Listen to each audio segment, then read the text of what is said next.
स्थापना केली. सगळे दिवाळीला एकत्र यायला पाहिजे म्हणून त्या उद्देशाने लक्ष्मी बसवण्यात आली. मग नंतर आम्ही हे फर्स्ट जेव्हा आम्ही मोठी मूर्ती आली तेव्हा खूप त्रास झाला आम्हाला ऍक्च्युली. म्हणजे दादा आता एआयचा जमाना आहे. एआयचा जमाना आहे म्हणजे लोक म्हणजे काय पण मुलं एकत्र येतात. वाईट वाटलं आणि तो माणूस खरंच अरे बस काय असं बोलले मला. तुम्हाला मी तिथे जाऊन मूर्ती पाहिली आणि मला अरे म्हणजे असं एक्सप्रेशन मिळालं.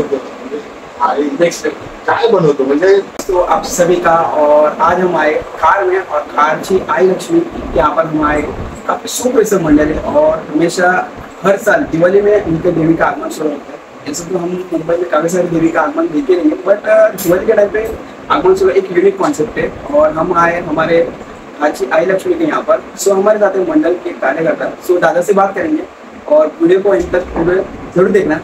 जय गणेश. जय गणेश. दादा कसं आहे तुम्ही.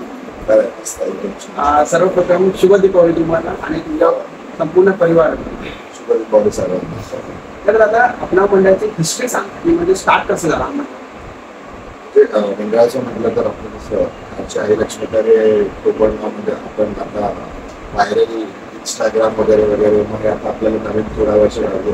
पण आपलं मंडळ फेमस आहे श्री लक्ष्मी सेवा मंडळ. याची सुरुवात झाली 1983 मध्ये. तर म्हणजे जसे आता आम्ही दिसतोय तसेच पप्पा वगैरे वगैरे सर्व मित्र मिळून यांनी लक्ष्मी माता बसवली. तर आधी ही कशी इथे चाळ होती. चाळीच्या आतमध्ये हे सगळ्या मित्रांनी मिळून ही लक्ष्मी स्थापना केली. तर सगळे दिवाळीला एकत्र यायला पाहिजे म्हणून त्या उद्देशाने लक्ष्मी बसवण्यात आली. मग नंतर हळूहळू ते मोठं होत गेलं मंडळ. मग थोडेफार लोक दूर झाले, थोडेफार लोक जवळ आले आणि असं मिळून मग त्यांनी असं ठरवलं की ही लक्ष्मी माता आपण ठाणे रस्त्यावरती स्थापना करू. तर जो आपला स्टेशन रोड पट्टा आहे आज आणि म्हणजे पप्पा नेहमी म्हणतात, पप्पा संस्थापक म्हणून आहे तर पप्पा नेहमी म्हणतात की ही लक्ष्मी माता ही पूर्ण रोडची आहे. रोड म्हणजे जे आपण इंग्लिशमध्ये ज्यांना म्हणतो हॉकर्स किंवा जे फेरीवाले आहेत किंवा जे धंदा लावतात ही लक्ष्मी माता त्यांची आहे. तर त्यांच्या स्वरूपात आपण ही लक्ष्मी माता त्यांच्यामध्येच मार्केटमध्येही बसवतो. जर तुम्ही बघा तर कारण सर्व एकत्र आले पाहिजे, सर्वांनी एकत्र उत्सव केला पाहिजे आणि दिवाळी ही दिवाळी वाटली पाहिजे.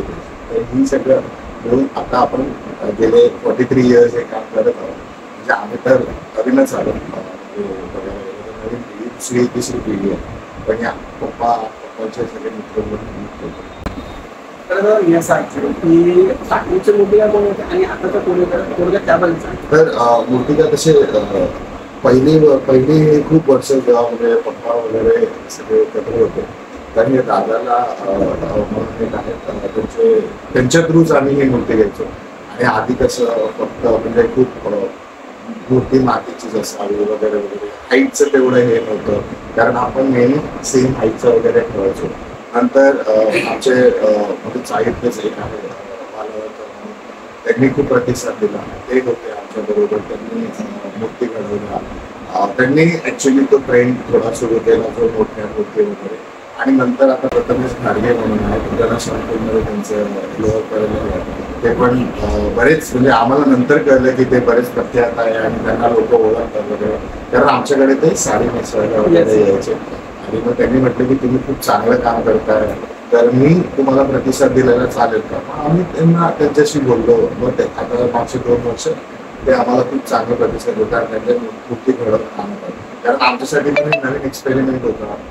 ज्वेलरी जास्त किंवा फूड वगैरे फुलं वगैरे हे आम्ही जास्त कधी हे करायचं नाही. त्यांनी आम्हाला खूप आयडियाज दिल्या. मग म्हणजे जे आपले मंडळाचे सेक्रेटरी अभिषेक परब आणि उपसेक्रेटरी योगेश परब खजिनदार आहेत आपले आणि जे आपले मेन अध्यक्ष जे म्हणजे आम्ही त्यांना बाबूदार जे पप्पांसोबत काम करायला आले ह्यांनी सगळ्यांनी मिळून हा निर्णय घेतला आणि मग आपण त्यांना ते मूर्ती बनवायचं द्यायचं. आणि त्यांनी कसं मंडळ ग्रोथ होत आहे तर त्यांनी हे पाहिलं आहे त्यामुळे त्यांनी चांगला प्रतिसाद दिला. त्यांनी त्यांचे आयडियाज सांगले आणि आता कसं की हे आता वाढत चाललंय तर इन्फ्लुएन्सर्स घेऊ लागले वगैरे वगैरे. लास्ट इयर आपला कार्यक्रम कालच बोललो वगैरे. आपली जी देवी आहे ती फक्त 5 किंवा 6 दिवस काय काय कार्यक्रम तुम्ही राबवता त्या 5-6 आमचा मेन दरवर्षी कार्यक्रम असा असतो की आपल्या याच्यामध्ये मेन म्हणजे सत्यनारायणची पूजा झालीच पाहिजे. ते आमचं बाय डिफॉल्ट असतंच म्हणजे. आणि त्याच्यासोबत आता आम्ही भंडारा सुरू केला. तर हर वर्षी हे मोठे कार्यक्रम फिक्स असतात. त्याभोवती मग आम्ही नवीन नवीन कार्यक्रम ऍड करत जातो. जसं लास्ट वर्षी जसं म्हटलं इन्फ्लुएन्सर्स मीटअप म्हणून ठेवलेलं, त्याच्यामध्ये वेगवेगळे इन्फ्लुएन्सर्स आलेले. प्रथमेश दादाचे म्हणाले होते, त्यांचे ओळखीचे होते, काही आपल्या ओळखीचे होते, असे आले. यावर्षी आम्ही गोंधळ हा नवीन कार्यक्रम सुरू केला. म्हणजे कालच आम्ही म्हणजे पूर्ण त्याच्यात प्रतिसाद खूप लोकांना मिळाला. जे स्थानिक पोलीस आहेत, जे स्थानिक रहिवासी आहेत, त्यांचा खूप प्रतिसाद चांगला मिळाला. आपण म्हणजे इट्स लाईक हे सगळं कसं ओपन आहे आणि ओपन मध्ये कार्यक्रम करणं म्हणजे खूप त्याच्यामध्ये मॅनेजमेंट आलं, हे आलं. हे सगळं आम्हाला चांगला प्रतिसाद मिळाला. जसं म्हणाला पोलिसांचं खूप मोठा वाटा होता त्याचा. आणि आम्ही सगळे एकत्रच आणि जी पुढची पिढी येते म्हणजे जे माझ्या नंतरची पिढी आहे त्यांचा पण खूप प्रतिसाद चांगला मिळतोय. त्याच्यामुळे आपण हे करत आहोत. तर कार्यक्रम म्हटलं तर आपण स्थापना करतो पहिल्या दिवशी आणि मग दुसऱ्या दिवशी वेगवेगळे प्रकारचे कार्यक्रम होतात. म्हणजे जे बाजूचे रहिवासी आहे, आता ही चॉल तुटून बिल्डिंग झाली आहे, तर बिल्डिंगचे रहिवासी आहे, मुलांचे कार्यक्रम, रांगोळी स्पर्धा असते, मग महिलांचे कार्यक्रम असतात, त्याच्यात संगीत खुर्ची आलं, असे लहान कार्यक्रम मग नवीन आयोजित केले जाते. मग हळदी कुंकू हा मेन कार्यक्रम बाय डिफॉल्ट असतो, जे आम्ही महिला एकत्र आले पाहिजे सगळे. मग त्याच्यात म्हणा आता ह्या वर्षी आम्ही नवीन कार्यक्रम सुरू केला की थाळी सजावटी वगैरे त्याला आम्ही प्राइजेस देऊ. असं म्हणजे नवीन सगळे एकत्र आले पाहिजे. आणि भाऊबीजच्या दिवशी आम्ही मेनली महिलांना सूट देतो, कारण जेव्हा आपल्या भावाची भेटत आम्ही त्या दिवशी फक्त भजन वगैरे ठेवतो. आणि चौथ्या दिवशी जसं म्हणाले भंडारा असतो मोठा, सत्यनारायणची महापूजा असते, सगळ्यांना नक्की या. आणि मग 5th डे आपण विसर्जन करतो, भव्य विसर्जन करतो. मग त्याच्यात तेच हे त्याच्यात म्हणा जे प्रतिबंधित आहे आपलं कल्चरला मान्यता त्याच्या अनुसार आपण करतो. म्हणजे काय शोषायनी नाही, काही नाही. म्हणजे मी असं नाही म्हणत की जे करतात ते शोषायनी करतात, पण आम्हाला जे जमतं आपल्या कल्चरमध्ये आपल्या आणि जे लक्ष्मीला पटतं ते ती बरोबर सगळं करून. जसं तुम्ही म्हणाले की म्हणजे मोठी मूर्ती, तर आजच्या टायमाला मोठी मूर्ती म्हणजे ट्रेंड झालाय. आणि हेल्मेट म्हणजे मोठी मूर्ती आणतात, पण मोठा देखावा पण करतात, पण मोठं आगमन पण करतात, पण मोठा विसर्जन कुठे ना कुठे करत नाही. मिरवणूक पण चांगली करतात, पण एन टायमाला म्हणजे प्रॉपर विसर्जन नाही करत. तुमच्या त्यावरती काय? तर माझं असं म्हणणं आहे की मेन म्हणजे गोष्ट आहे की म्हणजे हे फेस्टिवलचा हेतू काय असतो. म्हणजे ज्यांनी पण हे सुरू केलं, म्हणजे मी विचार करतो कधी जसं आपल्या लोकांनी गणपती बाप्पा बसवले किंवा आता देवीची मूर्ती, तर मेन त्याचा हेतू आहे तो म्हणजे सर्वांना एकत्र आणणे. आता एकत्र आणण्यामध्ये शोशाहीने म्हणजे बिल्डिंगचं नाव झालं पाहिजे किंवा मंडळाचं नाव झालं पाहिजे, हे न करता आपण लोकांसाठी काय करता यावं. जे रहिवासी आहेत, जे बाजू आले आहेत, ते एकत्र कसे यावे. आता तुम्ही जर म्हणाल तर 5 दिवस इथे जो गाजावाजा असतो ना, म्हणजे लोक येऊन म्हणणार की बाबा ये दिवाळी आहे, हे दिवाळी आहे, दिस इज दिवाळी. तर असं झालं पाहिजे ना की तुम्ही फक्त लोकांना बोलायला फोटो काढले आणि सुटलं, असं म्हणजे आम्हाला तरी ते पटत नाही. म्हणून आम्ही जे कार्यक्रम ठेवतो जसं त्याच्यात सोशल वर्क पण होतं. आता लास्ट इयर आम्ही जे ओल्ड त्यांच्यासाठी म्हणजे ते मला बोलायचं नव्हतं ऍक्च्युली, पण कारण मेसेज असा जावा की काहीतरी असं करा जे सोशली ऍक्टिव्ह होत आहे, लोकांना टच होत आहे. आता लास्ट इयर आम्ही ते मेडिकल कॅम्प केलं, त्याच्यामध्ये एवढ्या लोकांचा फायदा झाला की त्यांना माहीत नव्हतं की त्यांनी काय केलं काय, मग त्यांना फ्री मेडिसिन दिले.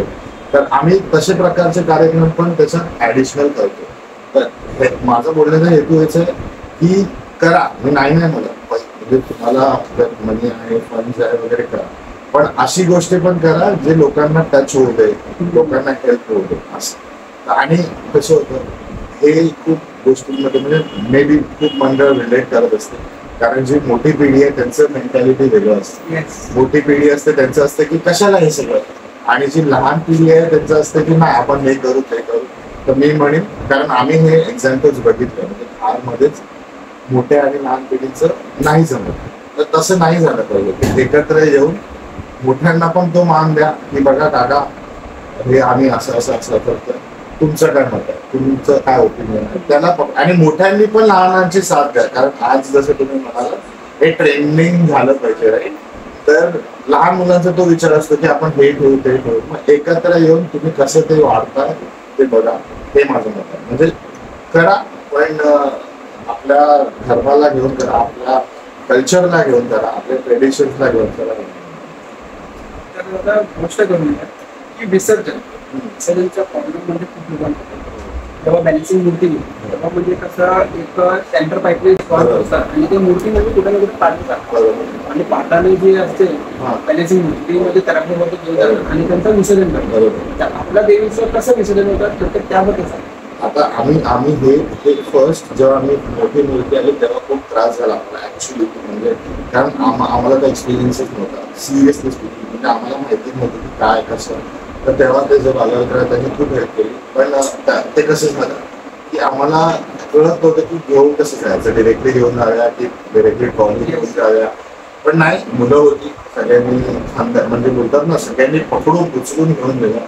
म्हणून लास्ट इयर आम्ही जे नवीन मूर्तिकार आला आपली प्रतिनिधी त्यांना आम्ही तेच म्हटलं की आम्हाला मूर्ती पोहोचवताना असं पण की समजा फक्त 5 लोक पण आहेत की तो हँडल करू शकतो. मग आम्ही तशा प्रकारचा तो पार्ट बनवला ज्याला ते ऍडजस्टमेंट आहे वगैरे वगैरे म्हणून आपण उचलू शकतो. आणि आम्ही हा प्रकारे करतो की आपण विसर्जन ट्रॉली वगैरे म्हणतो आणि तिकडून आम्ही असं ठरवलंय की आम्ही उचलूनच नाही, म्हणजे आमची लक्ष्मी आमच्या थ्रूच पाण्यात जाणार. आम्ही ते म्हणजे असं तलाव वगैरे वगैरे ते सगळं यूज नाही करत. आम्ही डिरेक्टली उचलतो आणि लक्ष्मी माते की जय, लक्ष्मी माते की जय म्हणत सर्व मुलं नदीमध्ये म्हणजे जुहूला आपण विसर्जन करतो, जे आपण विसर्जन करतो. आणि ही सीटोय की आपण आतमध्ये गेल्यावर पण ते त्याचं काय काय टेक्निकॅलिटीज असतात घट्स वगैरे वगैरे, तर आपण मूर्तिकारचा माणूस पण आपल्या सोबत एक घेऊन जातो. म्हणजे तो दादा आमच्या बरोबर विसर्जनला आमच्याबरोबर तो नाचत असतो, खेळत असतो आणि तो आमच्याबरोबर विसर्जनला येतो. तो मग तिकडे गेल्यावर आम्हाला डिरेक्शन देतो की दादा हे नट नीट खोलतो. मग तो तिकडे गेल्यावर ते नट फटाफट फटाफट खोलतो आणि मग आपण नाही पुश करत नाही, आपण काय असं हे करत. आपण मस्त म्हणजे आमच्याकडे व्हिडिओज पण असतात, तुम्हाला भेटतील आपण म्हणून की देवी असं म्हणजे जसं आता आपण रील्स मध्ये बघतो की देवी असं सोडते आणि मग लास्टला आपल्याला आशीर्वाद देताना पण देवीचा हात वगैरे मान वगैरे दिसते आणि मग हळू हळू म्हणजे आम्ही नाही पुश करत नाही, आम्ही असं ढकलत वगैरे असं काही नाही. तर मंडळाचं विजन एक असतं की 5 years मध्ये आपल्या मंडळामध्ये इथपर्यंत पोहोचतो. तर आपल्या मंडळाचं काय एक विजन आता मग खरं बोलायला गेलं तर लॅजिंग 7 years आम्ही 50 सुवर्ण हेच करणार. तर आमचं विजन हेच आहे, जसं म्हटलं की सोशली जास्त ऍक्टिव्ह व्हावं. Socially means not becoming famous, म्हणजे फेमस होणं हे ते असं काय आमचं हेतू नाही. आमचं हेतू आहे की आमच्या थ्रू किती लोकांना आम्ही टच करू शकतो, किती लोकांना हेल्प करू शकतो आणि जास्तीत जास्त हा जो आपलं ट्रेडिशन आहे, कल्चर आहे, तो लोकांना कसं कळलं पाहिजे की काय आहे कसं आहे. कारण कसं होतं जसं नवरात्री होते लोकांना कळत नाही की लक्ष्मी माता कशी दिवाळीमध्ये. तर तो पण एक हे आहे की आमचा हेतू आहे की लोकांना कळलं पाहिजे की हा दिवाळीमध्ये हा सण होतो, आपण 5 दिवस मूर्ती बसवतो. कारण आता हे सगळं ट्रेंडिंग व्हायला मग लोकांना कळू लागलं. कारण आपण पण जेव्हा लोकांकडे जातो म्हणजे if you talk to anybody की जे देवी दार आहे वगैरे वगैरे, त्यांना पण असं क्वेश्चन येतो की अरे आधी तो देवी गया, आता तर देवी दसरा झाला. पण मग त्यांना समजावं लागतं. तर एक पॉईंट असा यावा की हा बाय डिफॉल्ट की आता नवरात्री झाली, आता लक्ष्मीची स्थापना म्हणून. तर ते काय तो पण एक हेतू आहे की लोकांना जास्तीत जास्त कळावं. आणि obviously because of you people तुम्ही जे आहेत सोशल मीडिया वगैरे वगैरे त्याच्यामुळे लोकांना कळत आहे आणि त्याबद्दल थँक्यू आणि धन्यवाद की ऍक्च्युली लोकांना कळत आहे की काय होतंय कसं होतं. म्हणजे इफ यू आस्क मी 10 वर्ष आधी क्वेश्चन उभा राहायचा की अरे असं काय हे ते खारमध्येच म्हटलं तर तिथे 3 देवी असतात, 2 बाहेर आणि 1 असं आतमध्ये. लोकांना कळायचंच नाही. पण आता जसं लोकांना कळू लागलं, लोक कुठून येतात म्हणजे भांडूपवरून काल आलेले फोटोज घ्यायला, डोंबिवलीवरून येतात, वरली शिवडी हे सगळं. म्हणजे आमच्यासाठी म्हणजे माझं जनरेशन जे 90s आहे काय मिलेनियल्स त्यांच्यासाठी खूप नवीन गोष्ट आहे. जनतेसाठी अरे येतात.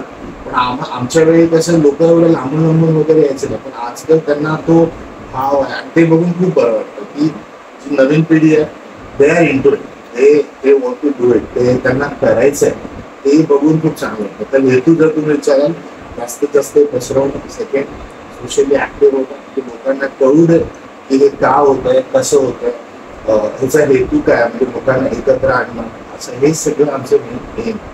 आणि बोलायला गेलं तर फिनान्शियली पण स्टेबल होणं, बिकॉज कसं होतं की आपण गोष्टी करतो पण तन मन धन, आपलं तन आहे मन आहे पण धन पण हवं, हे खरं आहे, ही खरी गोष्ट आहे. धन पण हवं. आणि आम्ही आल्यापासून आम्हाला हे कळू लागलं की म्हणजे पप्पा आणि किती मेहनत करतात, की बॅकग्राऊंड मध्ये जसं तुम्ही म्हणाला बॅकएंड मध्ये कशी मेहनत करतात, काय करतात, हे आता कळू लागलं. कुठून पैसे येणार, कुठून नाही येणार, किती यूज होणार. आणि जर तुम्ही मला विचारलं आम्ही ते सगळं ट्रान्सपरंट करतो. म्हणजे जो आता जो नवीन जोडला पण असेल ना त्याला पण माहिती आहे 10,000 कुठे गेले किंवा 1,000 कुठे गेले, त्याचा 1 रुपया कुठे गेला, ते ट्रान्सपरन्सी इम्पॉर्टंट आहे. तर फायनान्शियली बिकमिंग स्टेबल ते पण म्हणजे माझा हेतू, कारण ऍज अ आम्ही आता पदावर जे जेवढी लोक आहेत त्यांचं मेन हेतू आहे की आपल्याला असं फायनान्शियली स्टेबल होणं की आपण पुढे जाऊन विचार न करावा लागला पाहिजे की हा कार्यक्रम करायचा आहे, याच्यासाठी हा कार्यक्रम करायचा आहे. तर आता एआयचा जमाना आहे. एआयचा जमाना आहे म्हणजे लोक म्हणजे काय पण व्हिडिओ बनवतात. सध्या एक व्हिडिओ आला होता पर्यंत महाराष्ट्रात, तर ते एआय जनरेटेड होतं. तर त्यामुळे खूप लोकांना म्हणजे प्रॉब्लेम झाला आणि खूप लोक असं पण होते की म्हणजे एआय हे काय आहे. तर तुमच्या यावर काय there are two sides. जेव्हा आपले टीव्ही पण आलेले तेव्हा असं होतं की टीव्ही बघून लोक बिघडतील, नंतर इंटरनेट आलं तसं अरे क्या होगा, दुनिया पागल हो जाएगी.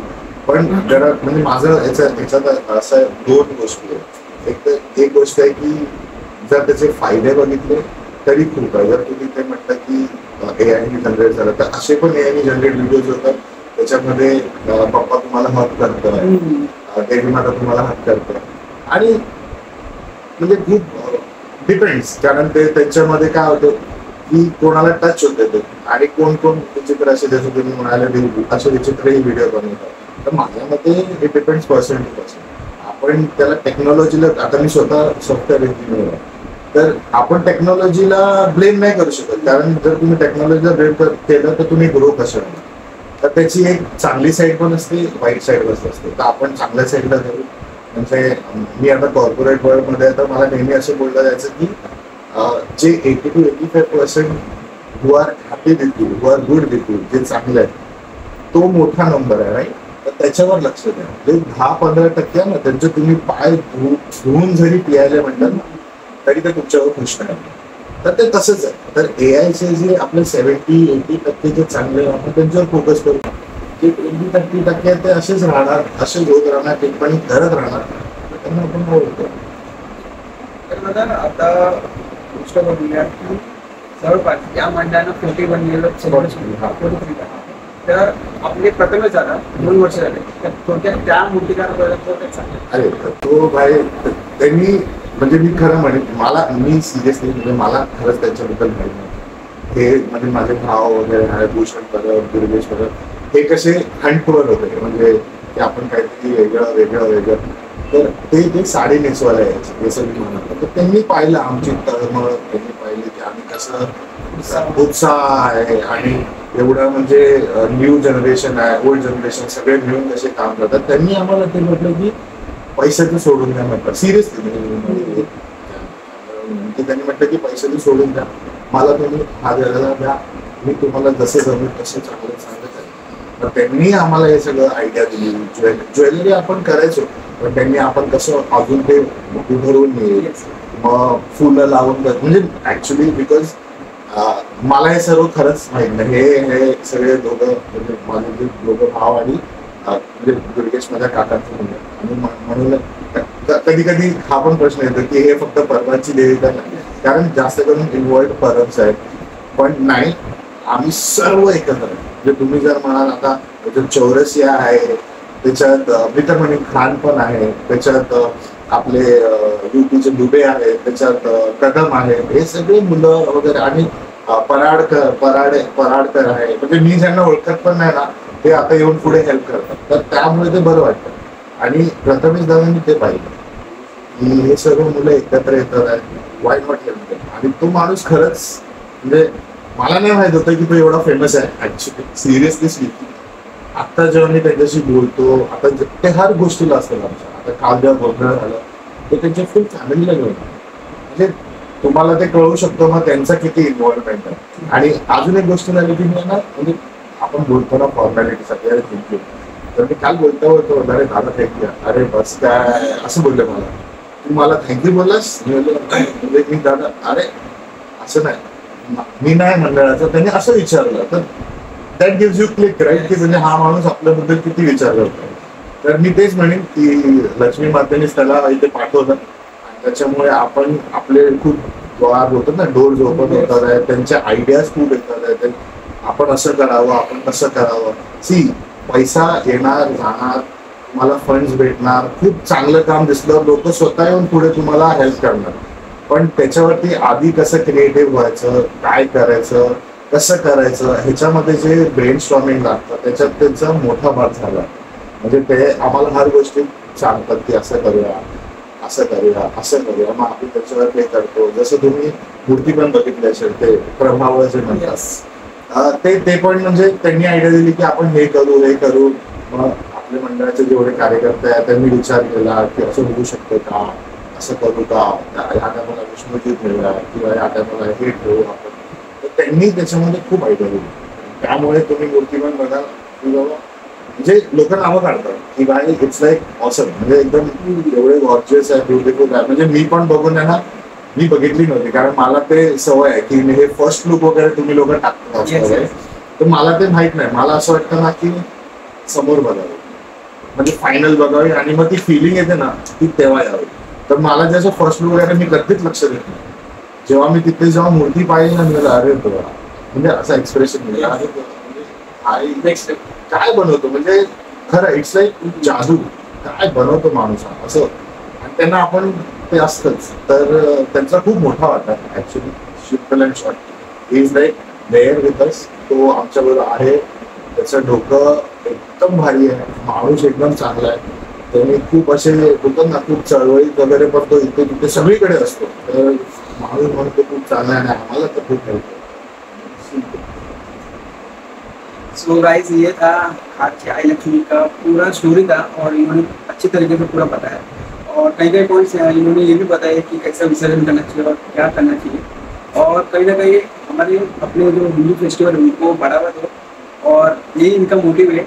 और बाकी ऐसी और वीडियोस देखने के लिए फॉलो जरूर कीजिए. और आई होप आपने पूरा वीडियो देखा रहेगा. सो मिलते सीधा नेक्स्ट एपिसोड में. तब तक के लिए बाय बाय. जय गणेश.